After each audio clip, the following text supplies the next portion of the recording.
టీటీడీలో పరకామణిలో జరిగిన చోరీ చుట్టూ అయితే ఏపీ రాజకీయం నడుస్తుందని చెప్పొచ్చు. అలాంటిది కూటమి వర్సెస్ వైసీపీ మధ్య పొలిటికల్ హీట్ అయితే నడుస్తుంది. మరి దీని గురించి విశ్లేషించుకోవడానికి మనతో పాటు senior journalist and doctor Durga Vadlamani గారు ఇప్పుడు మనతో ఉన్నారు. నమస్తే మేడం. నమస్తే అండి మేడం, మరి టీటీడీలో పరకామణి చోరీ చుట్టూ అయితే ఇప్పుడు ఏపీ రాజకీయం నడుస్తుందని చెప్పొచ్చు.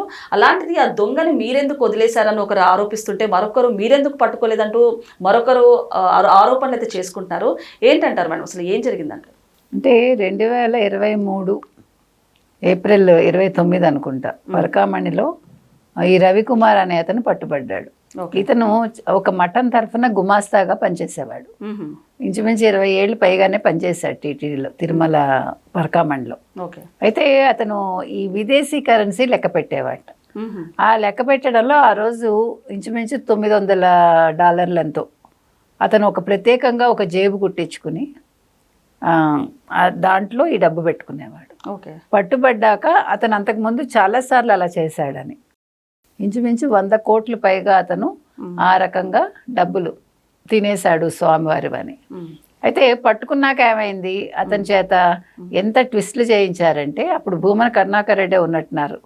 సో ఏం చేశారు, అతన్ని విజిలెన్స్ వాళ్ళ చేత పట్టుకుంటే లోక్ అదాలత్లో అతన్ని అంటే అతను చేసిన తప్పుని మాఫీ చేయించేశారు.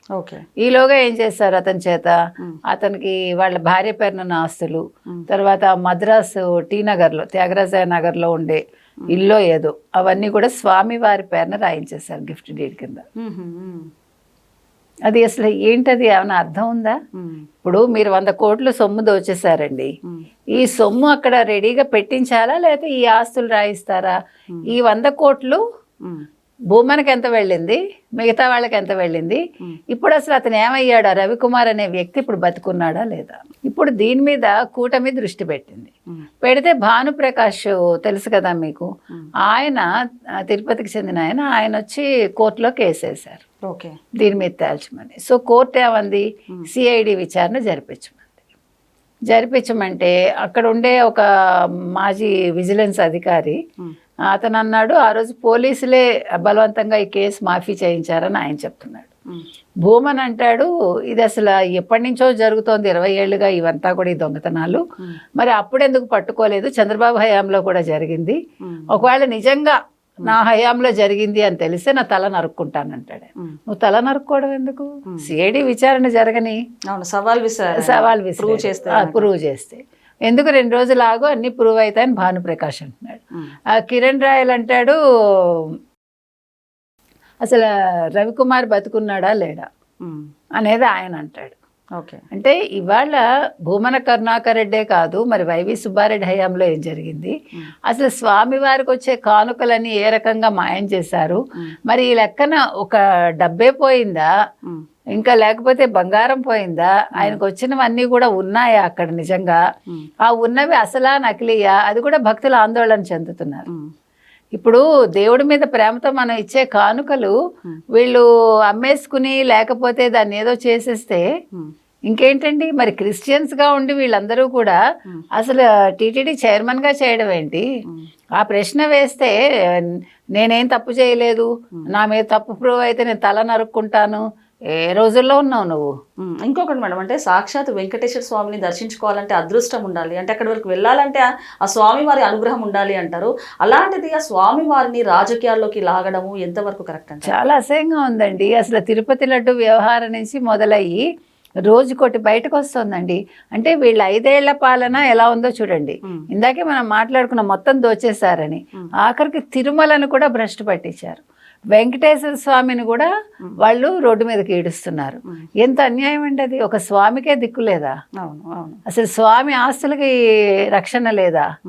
అంటే వైసీపీ ఏం చేసింది 5 ఏళ్ళు? అంటే ఒక భూమన కరుణాకర్ రెడ్డి గారు ఒకప్పుడు చైర్మన్గా ఉన్నారని చెప్పొచ్చు మేడం. అలాంటిది ఒక శనేశ్వరుని విగ్రహం పట్టుకొని అది విష్ణుమూర్తి విగ్రహం అంటుకొని వ్యాఖ్యలు చేశారు ఆయన. అందుకే శని పడుతుంది.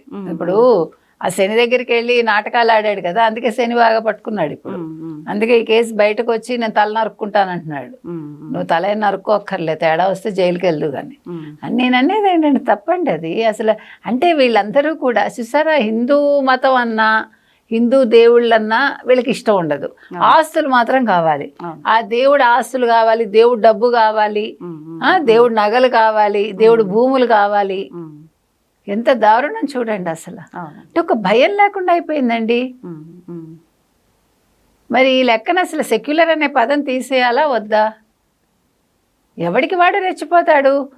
భారతదేశం అనేసరికి, లేకపోతే హిందుత్వం అనేసరికి, హిందూ మతం అనేసరికి, హిందూ దేవుళ్ళ మీద మాట్లాడతారు. వీళ్ళకేదో అన్నీ తెలుసున్నట్టు. అంటే హిందూ దేవుళ్ళని కాపాడుకోవాల్సిన మన హిందువులే ఇలాంటివి చేస్తుంటే ఏమంటారు? అందరూ హిందువులని ఎట్లా అనుకుంటాం? కొంతమంది హిందువులు ఉంటారు, కొంతమంది నాన్ హిందూస్ ఉంటారు. సో ప్రలోభాలకి లొంగిపోతున్నారు. డబ్బు దాకా వచ్చేసరికి ప్రలోభాలు అనమాట, లేదు బెదిరింపులు. నువ్వు చేస్తావా, చేయవా, లేకపోతే నేనేదో చేస్తా, నీ కుటుంబాన్ని ఏదో చేస్తాం. అదే కదా వైసీపీ వాళ్ళంతా కూడా బెదిరింపు రాజకీయాలే కదండి. అంతా దోపిడీ దౌర్జన్యం ఇవే కదా వాళ్ళు చేసింది.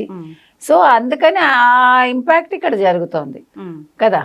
మన ముప్పాళ్ళ రంగనాయకమ్మ గారు ఏమన్నారు ఆవిడ, అసలు వేదాలంతా కూడా వేస్ట్, ఇప్పుడు పాతవైపోయాయి, వేదాలు అక్కర్లేదు. మిమ్మల్ని ఎవడైనా అడిగాడు సలహా? వేదాలు మీరు బైబిల్ అక్కర్లేదని చెప్పమనండి. బైబిల్ అక్కర్లేదు, లేదు ఖురాన్ అక్కర్లేదు, దమ్ముంటే ఆవిడ అనమనండి. ఆ మాట అనమనండి చాలు, ఇంకేం వద్దు. అవునా కదా? అంటే హిందూ వాళ్ళంటే అంత చులకన అయిపోయారా మేడం? ఏదైనా అనాలన్నా కూడా ఆలోచించకుండా అలాగే మాట్లాడతారు. నేను అనేది ఏంటంటే, మీరు ఓకే, మీరు హిందువులకు సంబంధించిన వేదాలు అవసరం లేదన్నారు, అవి పాతబడిపోయాయి, ప్రయోజనం లేదు. ఖురాన్ వద్దు, బైబిల్ వద్దు అని మీరు ఒక్క మాట అనగలిగితే ఆవిడ చాలు, ఆవిడకి ఆ దమ్ముంటే. అది మీరు అన్నట్టుగా వీళ్ళని చూస్తే లోకు అంతే. అంటే వీళ్ళు తిరగబడరు, వీళ్ళు దేనికి కూడా ప్రతిఘటించరు. వాళ్ళు చిన్నది ఏదైనా కూడా మొత్తం యునైట్ అవుతారు. వీళ్ళు యునైటెడ్ గాను ఉండరు. దాని మీద మనకెందుకు లేని ఒక నిర్లిప్త ధోరణిలో వెళ్తారు. అందుకని ఇలా జరుగుతున్నాయండి. ఏది ఏమైనా వాళ్ళ పరకామణి వ్యవహారం, ఆ దొంగతనం మీద సిఐడి విచారణ అయితే జరుగుతుంది. ఇప్పుడు ఆ రవికుమార్ ఎక్కడున్నారో, ఆయన బతుకున్నారో లేదా తెలియాలి. సో ఫర్దర్గా ఇందులో ఎవరెవరు ఇన్వాల్వ్ అయ్యారు, మరి ఆ 100 కోట్లు ఎవరికి ముట్టాయి, ఎవరికి వాళ్ళు ఎవరు దోచుకున్నారు, అతన్ని బెదిరించి అనేది బయటకు రావాలి. Okay madam, thank you.